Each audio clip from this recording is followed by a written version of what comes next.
നമ്മൾ ഇന്ന് കേൾക്കാൻ പോകുന്ന മൂവി അമരനാണ്. ഇത് ഒരു മസ്റ്റ് വാച്ച് മൂവിയാണ്. സിനിമയുടെ തുടക്കത്തിൽ നായികയായ ഇന്ദു റെബേക്ക വർഗീസിനെ കാണിക്കുന്നു. അത് കഴിഞ്ഞ് കുറേ ആർമി ഓഫീസേഴ്സിനെ കാണിക്കുന്നു. സിനിമയിലെ ഹീറോ പുഷപ്പ് എടുത്ത് മത്സരിക്കുന്നതാണ് കാണിക്കുന്നത്. എനിമീസ് വന്ന് അറ്റാക്ക് ചെയ്യാൻ തുടങ്ങുന്നു. അപ്പോൾ ഓഫീസേഴ്സ് എല്ലാം പൊസിഷനിൽ നിന്ന് അവരുമായിട്ട് ഫൈറ്റ് ചെയ്യുന്നു. അങ്ങനെ നമ്മുടെ ഹീറോയ്ക്കും വേറൊരു ഓഫീസേഴ്സിനും പരിക്ക് പറ്റുന്നു. ഉടനെ അവരെ ഹോസ്പിറ്റലിൽ കൊണ്ടുപോയി. അപ്പോഴാണ് മനസ്സിലാകുന്നത് ശരീരത്തിൽ ഉള്ളത് രക്തമല്ല, സോസ് ആയിരുന്നു എന്ന്. അപ്പോൾ തന്നെ ഹീറോയും ഓഫീസറും കണ്ണ് തുറക്കുന്നു. ഇതൊരു പ്രാങ്ക് ആയിരുന്നു. ശത്രുക്കൾ വരുമ്പോൾ നമ്മൾ എങ്ങനെ പ്രിപ്പയർ ആകണമെന്നുള്ള ഒരു ക്ലാസ് ആയിരുന്നു അത്. കറക്റ്റായിട്ട് ചെയ്തവരെ അഭിനന്ദിക്കുന്നു. ഹീറോയ്ക്ക് ഒരു കോൾ വരുന്നു. സീനിയർ ഓഫീസറായ അമിത് ആയിരുന്നു. TV ന്യൂസിൽ പറയുന്ന അൽത്താഫ് എന്ന തീവ്രവാദിയെ പിടിക്കാനായിട്ടായിരുന്നു. അൽത്താഫും ഗ്യാങ്ങും ഒരു സ്ഥലത്ത് പോകുന്നു. അവിടേക്ക് ഹീറോയും ടീമും പോകാൻ പ്ലാൻ ഇടുന്നു. അവിടെയുള്ള ജനങ്ങളെല്ലാം അൽത്താഫിന് സപ്പോർട്ടാണ്. ഹീറോയും ടീമും എത്തുമ്പോൾ ജനങ്ങൾ കല്ലെടുത്തെറിയുവാണ്. അൽത്താഫിനെ പിടിക്കാൻ പറ്റാത്തതുകൊണ്ട് ആർമി ഓഫീസേഴ്സ് തിരിച്ചു മടങ്ങുവാണ്. അടുത്ത സീനിൽ നായികയായ ഇന്ദുവിൻ്റെ വോയിസ് ഓവറാണ് ഈ കാര്യങ്ങളെല്ലാം കാണിക്കുന്നത്. ഇനി നമ്മൾ ഹീറോയുടെ കഥയെക്കുറിച്ച് കേൾക്കാം. ഹീറോയ്ക്ക് 2 ചേച്ചിമാരാണുള്ളത്. അവർക്ക് ഒരു കൊച്ചനിയനായിട്ടാണ് ഹീറോ ജനിക്കുന്നത്. അടുത്ത സീനിൽ ഇന്ദു പറയുന്നു, എനിക്ക് എൻ്റെ കോളേജ് ലൈഫ് മറക്കാൻ പറ്റില്ല. കാരണം ഞാൻ അവിടെ വെച്ചാണ് മുകുന്ദിനെ കണ്ടുമുട്ടുന്നത്. നടനാണ് മുകുന്ദ്. കോളേജിൽ ഫാഷൻ ഷോ മത്സരം നടത്തുന്നുണ്ട്. അതിൽ ഇന്ദു മത്സരിക്കുന്നുണ്ട്. പക്ഷേ ഇന്ദുവിന് എങ്ങനെയാണ് ഷോയിൽ പങ്കെടുക്കേണ്ടതെന്നറിയില്ല. അവിടുത്തെ ടീച്ചർ ഇന്ദുവിനെ മുകുന്ദിന് റെക്കമെൻഡ് ചെയ്യുന്നു. അങ്ങനെ ഇന്ദു മുകുന്ദിനെ കാണാൻ ചെല്ലുന്നു. മുകുന്ദ് ഇന്ദുവിനെ കണ്ടതും മോഡൽ വരുമെന്നല്ലേ പറഞ്ഞത്, എന്നിട്ട് മോഡൽ എന്തേ എന്ന് ചോദിക്കുന്നു. ഇന്ദുവിന് ദേഷ്യം വന്നു. എങ്ങനെയും ഇതിൽ നിന്ന് ഒഴിഞ്ഞു മാറണമെന്ന് തീരുമാനിക്കുന്നു. ഇന്ദു മുകുന്ദിനോട് പറഞ്ഞു, എനിക്ക് നടക്കാനൊന്നും അറിയില്ല. ഞാൻ ഇതിൽ നിന്ന് ഒഴിഞ്ഞു മാറുവാണ്. ടീച്ചറിൻ്റെ നിർബന്ധത്തിന് വന്നതാണ്. ഞാൻ പോയിക്കോട്ടെ ചേട്ടാ എന്ന് ചോദിക്കുന്നു. മുകുന്ദ് നോക്കിയപ്പോൾ ഇന്ദു ചേട്ടാന്ന് വിളിച്ചു. അപ്പോൾ മുകുന്ദിന് മനസ്സിലായി ഇന്ദു മലയാളിയാണെന്ന്. അപ്പോൾ മുകുന്ദ് ഇന്ദുവിൻ്റെ സ്റ്റേജ് ഫിയർ മാറിയാൽ എല്ലാം ശരിയാകുമെന്ന് പറഞ്ഞ് സ്റ്റേജിൽ കയറ്റി നടക്കാൻ പറഞ്ഞു. അങ്ങനെ ഇന്ദുവിൻ്റെ പ്രാക്ടീസ് എല്ലാം നന്നായിട്ട് കഴിഞ്ഞു. കോമ്പറ്റീഷൻ ഡേ എത്തി. ഇന്ദു കേരള സാരി ഉടുത്തു. ഓഡിയൻസിൽ മുകുന്ദിനെ നോക്കി കോൺഫിഡൻസ് ആയി പാർട്ടിസിപ്പേറ്റ് ചെയ്യുന്നു. ഇത് കണ്ട മുകുന്ദിന് ഇന്ദുവിനോട് ക്രഷ് തോന്നുന്നു. അങ്ങനെ ആ മത്സരത്തിൽ ഇന്ദു ജയിക്കുന്നു. കോമ്പറ്റീഷൻ നടത്തിയതിൻ്റെ എൻജോയ്മെൻറ്റിൻ്റെ ഭാഗമായി ബീച്ചിൽ ആഘോഷിക്കുന്നു. അപ്പോൾ മുകുന്ദ് ക്യാമ്പ് ഫയറിൽ ഒറ്റയ്ക്കിരിക്കുന്നത് ഇന്ദു കണ്ടു. അങ്ങനെ ഇന്ദു മുകുന്ദിൻ്റെ അടുത്തേക്ക് ചെല്ലുന്നു. ഇന്ദു എന്താ ഒറ്റയ്ക്കിരിക്കുന്നതെന്ന് മുകുന്ദിനോട് ചോദിച്ചപ്പോൾ താൻ എക്സാമിന് പ്രിപ്പയർ ചെയ്യുവാണെന്ന് പറയുന്നു. മുകുന്ദ് പറഞ്ഞു, എനിക്ക് ആർമി ഓഫീസർ ആകാനാണ് ആഗ്രഹമെന്ന്. മുകുന്ദിൻ്റെ അച്ഛന് മകൻ ആർമി ഓഫീസർ ആകുന്നത് ഇഷ്ടമാണ്. പക്ഷേ അമ്മയ്ക്ക് ഇഷ്ടമല്ല. ആകെയുള്ളത് ഒറ്റ മകനാണ്. ആർമിയിൽ ചേർന്നാൽ എന്താകുമെന്നാണ് പേടി. മുകുന്ദിന് ഈ ആഗ്രഹം വന്നത് പണ്ട് സ്കൂളിൽ നിന്ന് ട്രിപ്പ് കൊണ്ടുപോകുമായിരുന്നല്ലോ. അപ്പോൾ കൊണ്ടുപോയത് ആർമി പരേഡ് നടക്കുന്ന സ്ഥലത്തായിരുന്നു. അവിടെ വെച്ച് ആഗ്രഹിച്ചതാണ് ഇന്ത്യൻ ആർമി ഓഫീസർ ആകണമെന്ന്. ഫൈനൽ എക്സാം ആണ് വരുന്നത്. അതിൽ എങ്ങനെയും പാസ്സാകണം. അമ്മ ഒരിക്കലും പ്രാർത്ഥിക്കില്ല, കാരണം അമ്മയ്ക്ക് താല്പര്യമില്ല. ഇത് കേട്ട ഇന്ദു മുകുന്ദിനോട് പറയുന്നു, ഞാൻ പ്രാർത്ഥിച്ചോളാമെന്ന്. എന്നിട്ട് ഇന്ദു പറഞ്ഞു, എല്ലാവരെയും നടക്കാൻ പഠിപ്പിക്കുന്നു. എന്നെയും പഠിപ്പിച്ചു. പക്ഷേ എൻ്റെ കൂടെ ഒന്നും നടന്നില്ല. എൻ്റെ കൂടെ നടക്കുമോ എന്ന് ചോദിക്കുന്നു. അങ്ങനെ ബീച്ച് മുതൽ ഹോസ്റ്റൽ വരെ അവർ ഒരുമിച്ച് നടക്കുന്നു. ഹോസ്റ്റലിൽ എത്തിയപ്പോൾ ഇന്ദു മുകുന്ദിനോട് പറഞ്ഞു, അപ്പോൾ ഓക്കെ ചേട്ടാ എന്ന്. ഇത് കേട്ടപ്പോൾ മുകുന്ദ് ചോദിച്ചു, ഇനിയും ചേട്ടാന്ന് വിളിക്കണോന്ന്. അതിന് ഇന്ദു പറഞ്ഞു, എൻ്റെ വീട്ടിൽ അമ്മ അച്ഛനെ ചേട്ടാ എന്നാണ് വിളിക്കുന്നതെന്ന്. അങ്ങനെ പറഞ്ഞ് ഇന്ദു ഹോസ്റ്റലിൽ നോക്കി നാണിച്ച് ഓടിപ്പോയി. മുകളിലത്തെ നിലയിലെത്തിയപ്പോൾ മുകുന്ദേ എന്ന് വിളിച്ച് ഒരു പേപ്പർ എറിഞ്ഞു കൊടുക്കുന്നു. അതിൽ ഇന്ദുവിൻ്റെ മൊബൈൽ നമ്പർ ആയിരുന്നു. ഇന്ദു ഉടനെ ഒളിച്ചിരുന്ന്. അപ്പോൾ മുകുന്ദ് ഫോണിൽ വിളിച്ചു, ഇത് എൻ്റെ നമ്പറാണ്, സേവ് ചെയ്യാൻ പറഞ്ഞു. അങ്ങനെ അവരുടെ പ്രണയം വലുതാകാൻ തുടങ്ങുന്നു. മുകുന്ദിൻ്റെ ഇൻ്റർവ്യൂ ഡേ ആയി. ഇന്ദു മുകുന്ദിന് വേണ്ടി പ്രാർത്ഥിക്കാൻ ഒരു അമ്പലത്തിൽ പോയി. മുകുന്ദിൻ്റെ ഇൻ്റർവ്യൂ നടക്കുന്നു. അതിൽ മുകുന്ദ് ഇൻ്റർവ്യൂവിൽ പാസ്സായി. ആ വിവരം ഉടൻ തന്നെ ഇന്ദുവിനെ വിളിച്ചു പറയുന്നു. അങ്ങനെ അവർ നേരിട്ട് കാണാം എന്ന് പറയുന്നു. എന്നിട്ട് മുകുന്ദ് ഇന്ദുവിനെ കൊണ്ട് തൻ്റെ വീട്ടിൽ പോയി പരിചയപ്പെടുത്തുന്നു. ഞാൻ സ്നേഹിക്കുന്ന പെൺകുട്ടിയാണെന്ന് പറഞ്ഞാണ് പരിചയപ്പെടുത്തുന്നത്. അച്ഛനൊന്നും പറഞ്ഞില്ല. സഹോദരിമാർക്കും സന്തോഷമായി. പക്ഷേ അമ്മ പറഞ്ഞു, ഇന്ദു ക്രിസ്ത്യനാണ്. പിന്നെ മലയാളിയും. ഇതെല്ലാം പറഞ്ഞ് അമ്മ എതിർക്കുന്നു.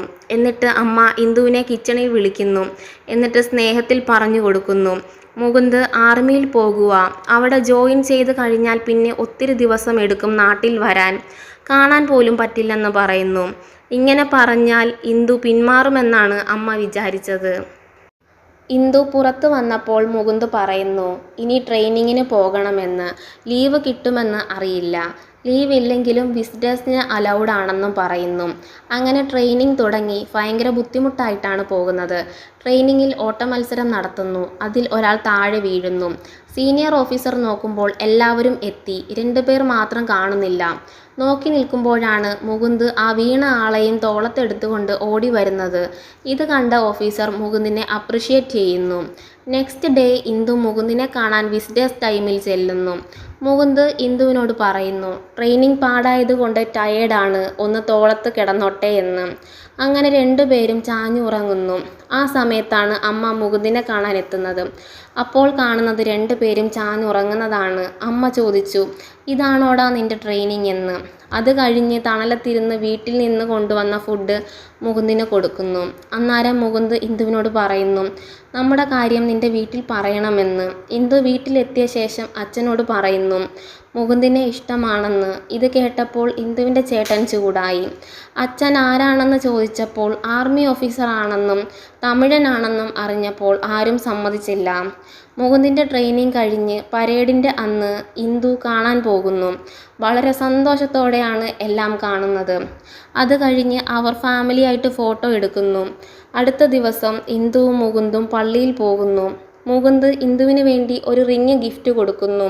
എന്നിട്ട് ഒരു എൻഗേജ്മെൻറ്റ് പോലെ അവർ റിങ് കൈമാറുന്നു. മുകുന്ദ് ആർമിയിൽ ജോയിൻ ചെയ്യാൻ പോകാൻ വേണ്ടി റെയിൽവേ സ്റ്റേഷനിൽ നിൽക്കുന്നു. അമ്മ സങ്കടപ്പെട്ട് മുകുന്ദിനെ കെട്ടിപ്പിടിച്ച് കരയുന്നു. ഈ സമയത്ത് ഇന്ദു അവിടെ എത്തുന്നു. മുകുന്ദിനോട് ഒറ്റയ്ക്ക് സംസാരിക്കണമെന്ന് പറഞ്ഞ്. ഇന്ദുവായിട്ട് മാറി നിന്ന് ഒരാഗ്രഹം പറഞ്ഞു. ആ ആഗ്രഹം എന്താണെന്ന് വെച്ചാൽ ഇന്ദുവിൻ്റെ പഴയ ഫോട്ടോയാണ് മുകുന്ദിന് പേഴ്സിൽ വെക്കാൻ വേണ്ടി. അത് മുകുന്ദ് സ്വീകരിച്ചു, പേഴ്സിൽ വെച്ചു. ട്രെയിൻ എടുക്കാറായപ്പോൾ എല്ലാവരും കരയാൻ തുടങ്ങി. അപ്പോൾ മുകുന്ദ് ഇന്ദുവിനോട് പറഞ്ഞു കരയരുതെന്ന്. താൻ സർവീസിലിരിക്കുമ്പോൾ മരിച്ചു പോയാൽ കരയരുതെന്നും പറഞ്ഞു. ഇങ്ങനത്തെ കാര്യമൊക്കെ ഇപ്പോൾ പറയാൻ പാടില്ലെന്നും പറഞ്ഞു. മുകുന്ദ് പോകുമ്പോൾ അമ്മയോട് അവളെ നന്നായിട്ട് നോക്കണമെന്ന് പറഞ്ഞിട്ടാണ് പോകുന്നത്. മുകുന്ദ് ആർമിയിൽ ജോയിൻ ചെയ്തു. ആദ്യത്തെ ഡ്യൂട്ടി ബോർഡറിലാണ്. സീനിയർ ഓഫീസർ എല്ലാവർക്കും പറഞ്ഞു കൊടുക്കുന്നുണ്ട്. ഓരോരുത്തർക്കും ഓരോ ടവറിലാണ് ജോലി. അവർ പരസ്പരം സിഗ്നൽ കൈമാറണം. അങ്ങനെ സിഗ്നൽ കൊടുത്തുകൊണ്ടിരുന്നപ്പോൾ ഒരാളുടെ അടുത്ത് നിന്ന് സിഗ്നൽ വരുന്നില്ല. അങ്ങനെ മുകുന്ദ് അന്വേഷിച്ച് നടന്നപ്പോൾ ആ ആൾ മരിച്ചു കിടക്കുന്നു. എനിമി ഓടിപ്പോകുന്നത് മുകുന്ദ് കണ്ടു. ഷൂട്ട് ചെയ്യുമ്പോഴേക്കും ഓടിപ്പോയി. മുകുന്ദിൻ്റെ ഡ്യൂട്ടിയിലെ ആദ്യ അനുഭവമായതുകൊണ്ട് ഡിപ്രസ്ഡ് ആവുകയാണ്. ഒത്തിരി നാളുകൾക്ക് ശേഷം മുകുന്ദിന് പ്രൊമോഷൻ കിട്ടുന്നു. നാട്ടിലാണെങ്കിൽ ഇന്ദുവിൻ്റെ അച്ഛനും ചേട്ടനും മുകുന്ദിൻ്റെ വീട്ടിൽ പോകുന്നു. അവരെ അകത്തേക്ക് ഇരുത്തുന്നു. ഇന്ദുവിൻ്റെ അച്ഛൻ പറഞ്ഞു അവൾ ചെറിയ കുട്ടിയാണ്, തീരുമാനമെടുക്കാൻ വലുതായിട്ടില്ലെന്ന്. അവർക്ക് ഇവരുടെ റിലേഷൻ അറിയാമെന്നും പറഞ്ഞു. ഇന്ദുവിൻ്റെ ചേട്ടൻ ദേഷ്യപ്പെടുന്നു. കോളേജ് ലൈഫ് കഴിഞ്ഞ് 2 വർഷമായി, എന്നിട്ട് അവൾ നാട്ടിൽ വരുന്നില്ല, ഇവിടെ തന്നെ നിൽക്കുവാണ്, ജോലിയും നോക്കിക്കൊണ്ട്. ഇതിനെല്ലാം കാരണം മുകുന്ദാണെന്നും പറയുന്നു. മുകുന്ദിൻ്റെ അമ്മ പറയുന്നു അവളുമായിട്ട് ഞങ്ങൾക്കൊരു കോണ്ടാക്റ്റും ഇല്ല. ഇത് പറഞ്ഞ് തീരും മുൻപ് ഇന്ദു ഇറങ്ങി എണ്ണീറ്റ് മുറിയിൽ നിന്ന് വരുന്നു. ഇന്ദു ഇത്രയും നാളും മുകുന്ദിൻ്റെ വീട്ടിലായിരുന്നു താമസം. ഇത് കണ്ടപ്പോൾ ഇന്ദുവിൻ്റെ അച്ഛനും ചേട്ടനും ദേഷ്യപ്പെട്ട് അവിടെ നിന്ന് പോകുന്നു. അതിനുശേഷം ഇന്ദു വീട്ടിൽ ചെല്ലുന്നു. അവിടെയാണെങ്കിൽ മൊത്തം പ്രശ്നമാണ്. ഇന്ദു ഫോണും കൊണ്ട് ബാത്റൂമിൽ പോയി മുകുന്ദിനെ വിളിക്കുന്നു. മുകുന്ദ് പറയുന്നു നിന്റെ അച്ഛൻ്റെ പ്രശ്നം ഞാനൊരു ഇന്ത്യൻ ആർമി ആയതുകൊണ്ടാണ്. ഇത് എൻ്റെ ഒരു ഡ്രീമാണ്. ഇന്ദു ഇപ്പോഴും മുകുന്ദിനെ സപ്പോർട്ട് ചെയ്യുന്നു. ഇന്ദു പറഞ്ഞു ഞാൻ എൻ്റെ അച്ഛനെ പറഞ്ഞ് മനസ്സിലാക്കാമെന്ന്. അങ്ങനെ ഇന്ദുവും മുകുന്ദും ഫോണിൽ കൂടി വഴക്കിടുന്നു. ഒരു ബ്രേക്കപ്പ് ആകുന്ന അവസ്ഥയിൽ വന്നെത്തി. മുകുന്ദ് ദേഷ്യപ്പെട്ട് ഫോൺ കട്ട് ചെയ്തു. ഇന്ദുവിന് സങ്കടം സഹിക്കാൻ വയ്യാതെ ടാപ്പെല്ലാം തുറന്നു വിട്ട് കരയുന്നു. കുറേ നേരമായിട്ട് ഇന്ദുവിൻ്റെ അച്ഛനും അമ്മയും ചേട്ടനും കതക് മുട്ടുന്നുണ്ടായിരുന്നു. കരഞ്ഞു കഴിഞ്ഞ് ഇന്ദു പുറത്തു വരുന്നു. അമ്മ ഇന്ദുവിനോട് ചോദിക്കുന്നു, നീ ഇത്രയും നേരം അവനോടല്ലേ ഫോണിൽ സംസാരിച്ചു കൊണ്ടിരുന്നതെന്ന്. ഇന്ദു വീട്ടിലുള്ള എല്ലാവരോടും പറയുന്നു, ഞങ്ങളുടെ കല്യാണം മനസ്സുകൊണ്ട് കഴിഞ്ഞു. മുകുന്ദിൻ്റെ സർവീസ് നമ്പർ ഇന്ദുവിൻ്റെ കയ്യിൽ ടാറ്റു അടിച്ചിരിക്കുന്നു. അത് അവരെ കാണിക്കുന്നു. ഞാൻ എങ്ങും പോകുന്നില്ല, ഇന്ദുവിൻ്റെ വൈഫായിട്ട് ഇവിടെ തന്നെ ജീവിച്ചോളാം. പിന്നെ ഇന്ദു ആ വീട്ടിൽ ആരോടും സംസാരിക്കുന്നില്ല. അവൾ ആരോടും മിണ്ടുന്നില്ല. അത് അച്ഛന് ഭയങ്കര സങ്കടമാകുന്നു. ക്രിസ്മസ് രാത്രി അന്ന് ആർക്കും ഒരു സന്തോഷവുമില്ല ഇന്ദുവിൻ്റെ കാര്യം ഓർത്തിട്ട്. അങ്ങനെ ഇരിക്കുമ്പോഴാണ് അവിടെ മുകുന്ദ് വന്നെത്തുന്നത്. മുകുന്ദിനെ കണ്ട ഉടനെ ചേട്ടൻ ദേഷ്യപ്പെടുന്നു. അച്ഛൻ മുകുന്ദിനോട് സോറി പറയുന്നു. അച്ഛൻ കാര്യമെല്ലാം തുറന്നു പറയുന്നു. ഞാൻ ആർമിയിൽ ഡോക്ടറായിട്ട് കുറേ നാൾ വർക്ക് ചെയ്തായിരുന്നു. അവിടെ ഓരോരുത്തരുടെ വേദനകൾ കണ്ടപ്പോൾ ഞാൻ തീരുമാനിച്ചതാണ് എൻ്റെ മകൾക്ക് ആർമി ഓഫീസറിനെ കൊണ്ട് വിവാഹം കഴിപ്പിച്ചു കൊടുക്കില്ലെന്ന്. ഇത് കേട്ട മുകുന്ദ് പറഞ്ഞു, മരിച്ചു പോകുമെന്ന പേടിയാണെങ്കിൽ ഇവിടെ ജീവിച്ചിട്ടുള്ള എല്ലാവരും എപ്പോഴാണ് മരിക്കുന്നതെന്ന് ആർക്കും അറിയില്ല. പിന്നെ മരണത്തിന് എന്താണ് ഇമ്പോർട്ടൻസ് എന്ന് ചോദിക്കുന്നു. മുകുന്ദിന് ഇന്ദുവിനെ വളരെ ഇഷ്ടമാണെന്ന് അച്ഛനോട് പറയുന്നു. ഇന്ദു വെറുതെ പുറത്തിറങ്ങിയപ്പോൾ മുകുന്ദിനെ കാണുന്നു. അച്ഛൻ ഇന്ദുവിനെ അടുത്ത് വിളിക്കുന്നു. ഇന്ദു ഓടി വന്ന് അച്ഛനെ കെട്ടിപ്പിടിക്കുന്നു. എന്നിട്ട് ഇന്ദു മുകുന്ദിനെ നോക്കി ചോദിക്കുന്നു, എത്ര നാളായി എന്നോട് മിണ്ടിയിട്ടെന്നറിയാമോന്ന്. മുകുന്ദ് പറയുന്നു, നീ എൻ്റെ ജീവനാണ്. അങ്ങനെ വീട്ടുകാരുടെ സമ്മതത്തോടെ അവർ രജിസ്റ്റർ ഓഫീസിൽ കല്യാണം കഴിക്കുന്നു. അത് കഴിഞ്ഞ് പള്ളിയിൽ വെച്ചും പിന്നെ അമ്പലത്തിൽ വെച്ചും കല്യാണം കഴിക്കുന്നു. കുറേ നാളുകൾക്ക് ശേഷം അവർക്ക് ഒരു പെൺകുഞ്ഞ് ജനിക്കുന്നു. പിന്നെ വർഷങ്ങൾക്ക് ശേഷമാണ് മുകുന്ദിന് ലീവ് കിട്ടുന്നത്. കഴിഞ്ഞ് കാശ്മീരിൽ ഒരു ഏരിയയിലാണ് മുകുന്ദിന് ജോലി. അവിടുത്തെ ക്യാപ്റ്റൻ മുകുന്ദാണ്. അവിടുത്തെ സീനിയർ ഓഫീസർ എല്ലാവരോടും പറയുന്നുണ്ട്, അൽത്താഫ് എന്ന തീവ്രവാദിയാണ് നമ്മുടെ ടാർഗറ്റ് എന്ന്. അവിടെ കാശ്മീരിൽ തന്നെ ഉള്ള 2 പേർ ആർമിയിലുണ്ടായിരുന്നു. അവരോട് ചോദിച്ച് മുകുന്ദ് കുറേ കാര്യങ്ങൾ ചോദിച്ചറിയുന്നു. അൽത്താഫിൻ്റെ അച്ഛനെ കാണാൻ മുകുന്ദും ഒരു ഓഫീസറും ചെല്ലുന്നു. മകൻ ചെയ്യുന്നത് തെറ്റാണെന്ന് പറഞ്ഞപ്പോൾ അൽത്താഫിൻ്റെ അച്ഛൻ അൽത്താഫിനെ സപ്പോർട്ട് ചെയ്യുന്നു. എന്നിട്ട് ആർമി ഈ കാശ്മീരിൽ വിട്ടു തന്നെ പോകണമെന്ന് പറയുന്നു. അന്നേരം മുകുന്ദ് പറയുന്നു, കാശ്മീരിൽ തീവ്രവാദി ഇല്ലാതായാൽ ആർമിയുടെ ആവശ്യം ഇവിടെ വരില്ലെന്ന് പറഞ്ഞ് മടങ്ങുന്നു. അടുത്ത ദിവസം അൽത്താഫും അവരുടെ ഗ്യാങ്ങും ചേർന്ന് ഒരു മീറ്റിംഗ് ഇടുന്നു. അതിൽ പറയുന്നത് മരിക്കാനും തയ്യാറായിട്ടാണ് ഇവിടെ കുറേ പേർ വന്ന് ജോയിൻ ചെയ്തേക്കുന്നതെന്നും അതിന് വേറെ സെലക്ഷൻ പ്രോസസ്സ് ഉണ്ടെന്നും പറയുന്നു. ഈ കാര്യങ്ങളെല്ലാം മുകുന്ദ് അറിയുന്നുണ്ട്. ഇതെല്ലാം മുകുന്ദ് സീനിയറിനോട് പറയുന്നു. അന്ന് നമുക്ക് അൽത്താഫിനെ കൊല്ലാമെന്ന് പറയുന്നു. ആ ദിവസം എത്തി. സെലക്ഷൻ പ്രോസസ്സിൻ്റെ ഇടയ്ക്ക് അവിടുത്തെ കാര്യങ്ങളെല്ലാം ഒരാൾ മുകുന്ദിനോട് പറഞ്ഞു കൊടുക്കുന്നുണ്ട്. സെലക്ഷൻ പ്രോസസ്സിൽ നടക്കുന്നതെല്ലാം മുകുന്ദ് കേൾക്കുന്നുണ്ടായിരുന്നു. ഇതിൻ്റെ ഇടയ്ക്ക് അൽത്താഫ് എത്തുന്നു. അങ്ങനെ അവർക്കും റിപ്പോർട്ട് കിട്ടുന്നു. അവിടെയുള്ള ഒരാളോട് അൽത്താഫിന് ഡൗട്ട് തോന്നി നോക്കുന്നു. അങ്ങനെ ഓരോരുത്തരെയും നോക്കുന്നു. അപ്പോൾ കറക്റ്റ് സമയത്ത് അവരെ രക്ഷിക്കാൻ മുകുന്ദ് എത്തുന്നു. കാരണം അവരിൽ സെലക്ഷൻ പ്രോസസ്സിൽ എത്തിയത് ആർമി ജൂനിയേഴ്സ് ആയിരുന്നു. അൽത്താഫ് ഓടി രക്ഷപ്പെടുന്നു. അൽത്താഫിനെ ഫോളോ ചെയ്ത് മുകുന്ദും ഒരു ഓഫീസറും ചെല്ലുന്നു. അൽത്താഫ് ഒളിഞ്ഞിരിക്കുന്ന സ്ഥലം കണ്ടുപിടിക്കുന്നു. അപ്പോൾ പുറത്ത് അൽത്താഫിനെ സപ്പോർട്ട് ചെയ്യുന്ന ആളുകൾ എത്തുന്നു. മുകുന്ദ് മറ്റേ ഓഫീസറിനെ അങ്ങോട്ട് പറഞ്ഞു വിടുന്നു. അൽത്താഫും മുകുന്ദും ഒളിഞ്ഞിരുന്ന് ഗ്യാപ്പ് വിട്ട് വെടിവെക്കുന്നു. ഇതിൻ്റെ ഇടയ്ക്ക് കാണിക്കുന്നു, അൽത്താഫിനെ പിടിക്കാൻ അവർ ഇട്ട പ്ലാൻ ആയിരുന്നു ഇത്. ആർമിയിൽ തന്നെ ഉള്ളവരായിരുന്നു സെലക്ഷൻ പ്രോസസ്സിന് വേണ്ടി പോയിരുന്നത്. അടുത്ത സീനിൽ മുകുന്ദും അൽത്താഫും തമ്മിലുള്ള ഫൈറ്റാണ്. ഒടുവിൽ മുകുന്ദ് അൽത്താഫിനെ കൊന്നു. എന്നിട്ട് മുകുന്ദ് സീനിയർ ഓഫീസറിനെ വിളിച്ച് അൽത്താഫ് മരിച്ച വിവരം അറിയിക്കുന്നു. അങ്ങനെ അൽത്താഫിൻ്റെ ബോഡി വെച്ച് ആർമി ഓഫീസേഴ്സ് എല്ലാം ഫോട്ടോ എടുക്കുന്നു. ഇതെല്ലാം ഇന്ദുവിൻ്റെ വോയിസ് ഓവറിൽ പറയുന്ന കാര്യങ്ങളായിരുന്നു. ഫോട്ടോസ് എല്ലാം ഇന്ദു നോക്കുന്നു. അടുത്ത സീനിൽ സീനിയർ ഓഫീസർ എത്തിയിട്ട് എല്ലാവരെയും അഭിനന്ദിക്കുന്നു. എന്നിട്ട് മുകുന്ദിന് അവാർഡിന് വേണ്ടി റെക്കമെൻഡ് ചെയ്യാമെന്നും പറയുന്നു. അപ്പോൾ മുകുന്ദ് പറഞ്ഞു, വേറെ 2 പേരുമുണ്ട് ഇതിൽ കഷ്ടപ്പെട്ടത്, അവർക്ക് കൊടുക്ക്, എനിക്ക് വേണ്ട എന്നും പറയുന്നു. മുകുന്ദിൻ്റെ ഈ സ്വഭാവം സീനിയർ ഓഫീസറിന് ഇഷ്ടമാകുന്നു. അൽത്താഫിൻ്റെ ബോഡി അവരുടെ സ്ഥലത്ത് എത്തിക്കുന്നു. അവിടെ ജനങ്ങൾ എത്തി കരയുന്നു. ആ തിരക്കിൻ്റെ ഇടയ്ക്ക് ഒരാൾ മുഖം മറച്ചു കൊണ്ടുവരുന്നുണ്ട്. എന്നിട്ട് മുഖംമൂടി മാറ്റുന്നു. ആ വ്യക്തിയാണ് ആസിഫ് വാണി. ഇയാൾ അൽത്താഫിൻ്റെ പിൻഗാമിയാണ്. അൽത്താഫിനെ കൊന്നവനെ ഞാൻ റിവഞ്ച് ചെയ്യുമെന്നും പറയുന്നു. മുകുന്ദിന് വേണ്ടി അൽത്താഫിനെ കാണിച്ചു കൊടുത്ത ഒരു ആളുണ്ടായിരുന്നല്ലോ, ആ ആൾക്ക് മുകുന്ദ് ക്യാഷ് കൊടുത്തപ്പോൾ വേണ്ട എന്ന് പറയുന്നു. എന്നിട്ട് അയാൾ പറഞ്ഞു, ഞാൻ ഇന്ത്യൻ ആർമിയിൽ ജോയിൻ ചെയ്യാൻ വന്നപ്പോഴാണ് അൽത്താഫിൻ്റെ ആളുകൾ എന്നെ ടെററിസ്റ്റ് ആക്കിയതെന്ന്. ആസിഫിനെ താൻ കണ്ടിട്ടുണ്ടെന്ന് പറയുന്നു. എപ്പോഴും മുഖം മറച്ചുകൊണ്ടാണ് നടക്കുന്നത്. മുകുന്ദ് നോക്കിക്കൊള്ളാമെന്ന് പറഞ്ഞു പോകുന്നു. മുകുന്ദ് വീഡിയോ കോൾ ചെയ്യുന്നു. അതിൽ അച്ഛനും അമ്മയും പിന്നെ ഇന്ദുവും ഉണ്ടായിരുന്നു. അതിൽ അവർ സംസാരിക്കുന്നത് മുകുന്ദ് പറയുന്നു. ഒരു ഫ്ലാറ്റ് മേടിക്കണമെന്ന് അച്ഛനോട് പറയുന്നു, ബഡ്ജറ്റിൽ ഒതുങ്ങുന്നത് നോക്കാനായിട്ട്. അത് കഴിഞ്ഞ് അച്ഛൻ്റെയും അമ്മയുടെയും കോള് കട്ടാകുന്നു. മുകുന്ദും ഇന്ദുവും സംസാരിക്കുന്നു. EMI ഇട്ട് ഒരു ഫ്ലാറ്റ് മേടിക്കാൻ. ഇന്ദു പറഞ്ഞു, ഞാൻ ടീച്ചറായിട്ട് പോകുക, അപ്പോൾ EMIയിൽ എനിക്കും സപ്പോർട്ട് ചെയ്യാൻ പറ്റുമെന്ന്. അങ്ങനെ മുകുന്ദിന് സന്തോഷമാകുന്നു. അടുത്ത സീനിൽ ആർമിക്ക് വേണ്ടി സപ്പോർട്ട് ചെയ്ത ആ വ്യക്തിയെ കാണാൻ ആസിഫ് വാണി ചെല്ലുന്നു. നീ ആർക്ക് വേണ്ടിയാണ് ഇതെല്ലാം ചെയ്തതെന്ന് ചോദിക്കുന്നു. പക്ഷെ ആ വ്യക്തി ഒന്നും പറയുന്നില്ല. അപ്പോൾ അമ്മയെ കൊല്ലുമെന്ന് പറഞ്ഞപ്പോൾ അയാൾ മുകുന്ദെന്നും ഇന്ത്യൻ ആർമിയിലുള്ളതാണെന്നും പറഞ്ഞു. ഡീറ്റെയിൽസ് അറിഞ്ഞ ശേഷം ആസിഫ് വാണി അയാളെ കൊന്ന് ഒരു ബ്രിഡ്ജിൽ കെട്ടിത്തൂക്കുന്നു. ഇതറിഞ്ഞ മുകുന്ദിന് സങ്കടമാകുന്നു. അങ്ങോട്ട് പോകണമെന്ന് പറഞ്ഞപ്പോൾ സീനിയർ ഓഫീസർ പറഞ്ഞു വേണ്ട എന്ന്. മുകുന്ദ് പറഞ്ഞു, നമ്മുടെ ടീമിന് വേണ്ടി കഷ്ടപ്പെട്ടതാണെന്ന്.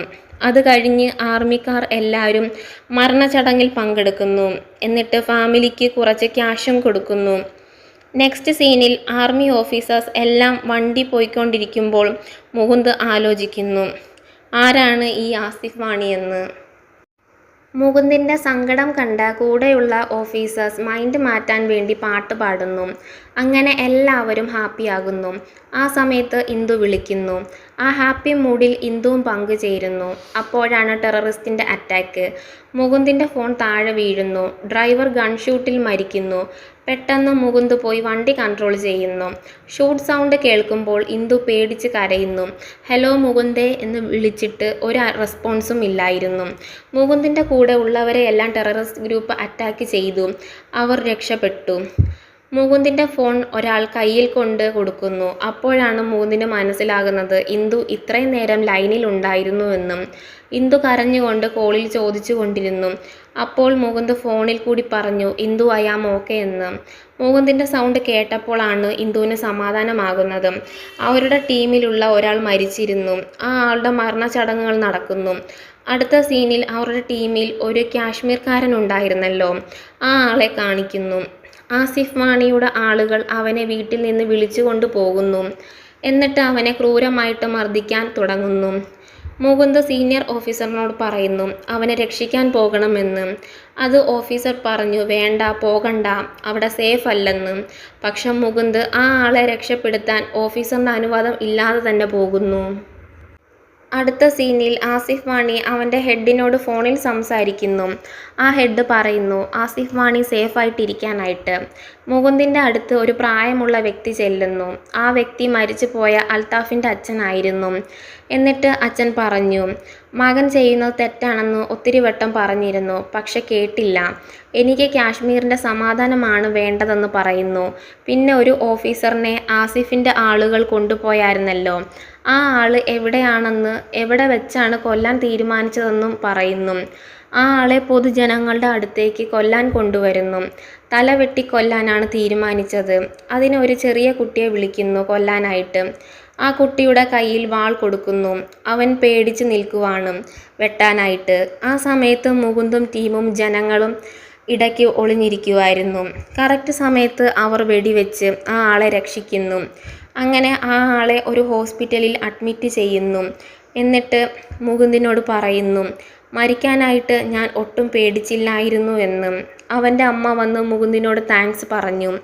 ഹോസ്പിറ്റലിൽ നിന്ന് ഇറങ്ങിയാൽ ഉടനെ മകനെ ആർമിയിൽ വിടാമെന്നും പറയുന്നു.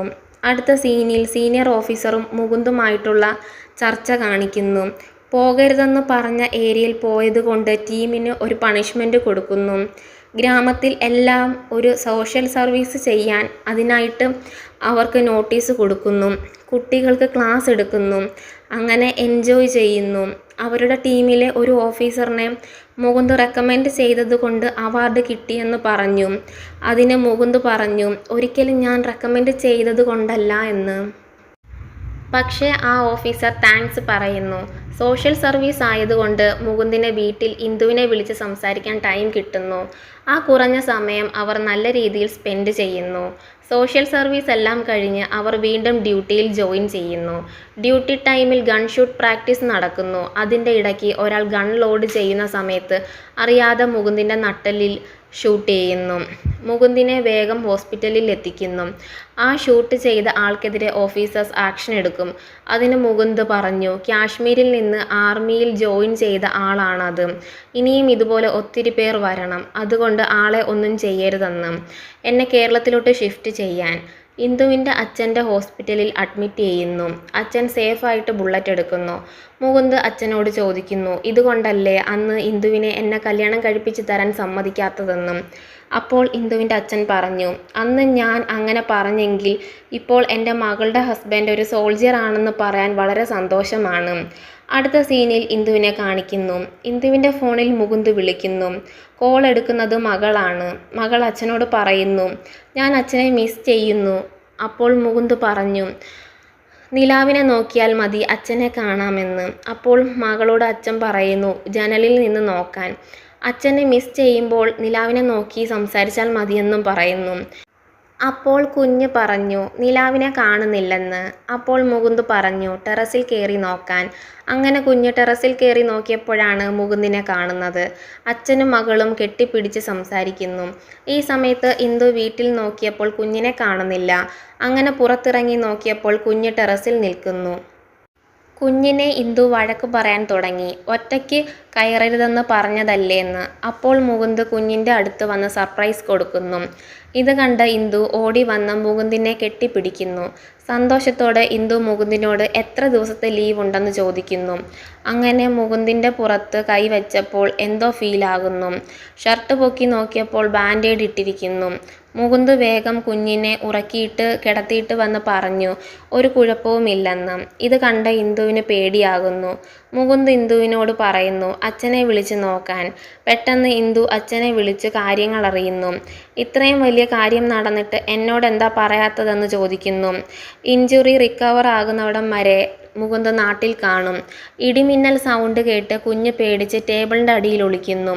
ഇത് കണ്ട മുകുന്ദ് പേടിക്കണ്ടെന്ന് പറഞ്ഞ് കുഞ്ഞിനെ വിളിച്ച് എന്നിട്ട് ധൈര്യമായിരിക്കണമെന്ന് പറഞ്ഞ് അച്ചമില്ലേ എന്ന സോങ് പഠിപ്പിച്ചു കൊടുക്കുന്നു. ഇതെല്ലാം ഇന്ദു റെക്കോർഡ് ചെയ്യുന്നു. ഫ്ലാറ്റ് വാങ്ങിക്കണമെന്ന ആഗ്രഹം അങ്ങനെ നടക്കുന്നു. മുകുന്ദിന് കോൾ വരുന്നു ആർമിയിൽ നിന്ന് ജോയിൻ ചെയ്യാനായിട്ട്. അങ്ങനെ മുകുന്ദ് തിരിക്കുന്നു. മകൾ ചോദിക്കുന്നു, ഇനി അച്ഛൻ എന്നാണ് ലീവ് എന്ന്. മോളുടെ ബർത്ത്ഡേ വരുന്നു, അന്ന് അച്ഛൻ വരുമോ എന്ന് ചോദിക്കുന്നു. അതിന് മുകുന്ദ് പറയുന്നു, ട്രൈ ചെയ്യാം, ഇല്ലെങ്കിൽ വീഡിയോ കോൾ ചെയ്യാമെന്ന്. കാശ്മീരിൽ ഇലക്ഷൻ നടക്കുന്നു. ഓഫീസേഴ്സിന് എല്ലാം ഡ്യൂട്ടി അവിടെയാണ്. അന്ന് മകളുടെ ബർത്ത്ഡേ ആണ്. മുകുന്ദ് വീഡിയോ കോളിൽ സംസാരിക്കുന്നു. പോളിംഗ് നടക്കുന്ന സമയത്ത് ഒരിടത്ത് അറ്റാക്ക് നടക്കുന്നു. ആസിഫ് വാണി നേരിട്ട് വന്ന് എല്ലാവരെയും കൊന്നു.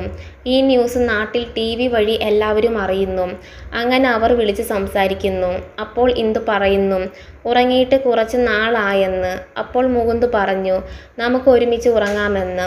അങ്ങനെ അവർ വീഡിയോ കോളിൽ കൂടി സംസാരിച്ച് ഉറങ്ങുന്നു. രാവിലെ ആദ്യം ഉണരുന്നത് മുകുന്ദ് ആണ്. അത് കഴിഞ്ഞാണ് ഇന്ദു ഉണരുന്നത്. മുകുന്ദ് അപ്പോഴേക്കും ഡ്യൂട്ടിയിൽ പോകാൻ റെഡിയായി കഴിഞ്ഞു. മുകുന്ദ് ഫുഡ് കഴിക്കുമ്പോൾ കോള് വരുന്നു, ആസിഫ് വാണിയുടെ ഗ്യാങ്ങും എത്തിയിട്ടുണ്ടെന്ന്. അങ്ങനെ മുകുന്ദും ഓഫീസേഴ്സും എല്ലാവരും റെഡിയായി പോകുന്നു. ആസിഫ് വാണി ഉള്ള സ്ഥലം കണ്ടുപിടിച്ച് അത് സാധാ ജനങ്ങൾ താമസിക്കുന്ന സ്ഥലമാണ്. ആസിഫ് വാണിയുടെ അച്ഛൻ മൈക്കിൽ അനൗൺസ് ചെയ്യുന്നു സറണ്ടർ ആകാനായിട്ട്. പക്ഷെ അവിടെ ജനങ്ങൾ ഉള്ളത് കൊണ്ട് നടന്നില്ല. ആർമിയിൽ ഉള്ളവർ തീരുമാനിക്കുന്നു ഇന്ന് രാത്രി ആസിഫ് വാണിയെ പിടിക്കാമെന്ന്. അതിന് മുകുന്ദും പിന്നെ വേറൊരു ഓഫീസറും കൂടി ആ വീട്ടിൽ കടക്കുന്നു. ആ വീടിനകത്ത് സാധാരണക്കാർ ഉണ്ടായിരുന്നു. അവരെ രക്ഷപ്പെടുത്തുന്നു. ആസിഫ് വാണിയുടെ ആളുകൾ ഷൂട്ട് ചെയ്യുന്നു. സീനിയർ ഓഫീസേഴ്സ് പറയുന്നു തിരികെ വരാനായിട്ട്. പക്ഷെ മുകുന്ദ് ഈ ദിവസം കഴിഞ്ഞാൽ പിന്നെ ആസിഫിനെ പിടിക്കാൻ നല്ല ചാൻസ് ഇല്ലെന്ന് പറയുന്നു. അവർ ആസിഫിനെ നോക്കി നടന്നപ്പോൾ കൂടെയുള്ള ഓഫീസേഴ്സ് മരിക്കുന്നു. ആസിഫ് വാണിയും മുകുന്ദും ഈക്വൽ ടഫ് കൊടുത്ത് ഫൈറ്റ് ചെയ്യുന്നു. ഒടുവിൽ ആസിഫ് വാണി മരിക്കുന്നു. അത് കഴിഞ്ഞ് മുകുന്ദ് പുറത്തു വന്ന് സക്സസ് എന്ന് പറയുന്നു. അങ്ങനെ മുകുന്ദും വീഴുന്നു. എല്ലാവരും ഓടി വന്ന് നോക്കിയപ്പോൾ നെഞ്ചിൽ ഒരു ബുള്ളറ്റ് കയറിയിരിക്കുന്നു. ആംബുലൻസിൽ കയറ്റി കൊണ്ടുപോകുമ്പോൾ വേറെ ഒരു ഓഫീസറിനോട് മുകുന്ദ് എന്തോ പറഞ്ഞ് അവിടെ വെച്ച് മരിക്കുന്നു. അന്ന് രാത്രി തന്നെ ഇന്ദുവിനെ വിവരം അറിയിക്കാൻ വിളിച്ചപ്പോൾ ഫോൺ സൈലന്റ് ആണ്. മുകുന്ദിന്റെ പേരൻസ് വിവരം അറിയുന്നു. രാവിലെ ഇന്ദു എണ്ണീറ്റ് നോക്കിയപ്പോൾ ചേട്ടൻ വന്നിരിക്കുന്നു. ചേട്ടനോട് എന്താ വന്നിരിക്കുന്നതെന്ന് ചോദിച്ചപ്പോൾ ചേട്ടൻ ചോദിച്ചു ഒന്നും അറിഞ്ഞില്ലേ എന്ന്. അപ്പോൾ ഇന്ദു ചോദിച്ചു അച്ഛനാണോ എന്ന്. അപ്പോൾ ചേട്ടൻ പറഞ്ഞു അല്ല മുകുന്ദിനാണെന്ന്. ഉടനെ ഇന്ദു മുകുന്ദിന് കോൾ ചെയ്യുന്നു, കണക്റ്റ് ആകുന്നില്ല. പിന്നെ സീനിയർ ഓഫീസറിനെ വിളിച്ചപ്പോൾ പറഞ്ഞു മുകുന്ദ് മരിച്ചെന്ന്.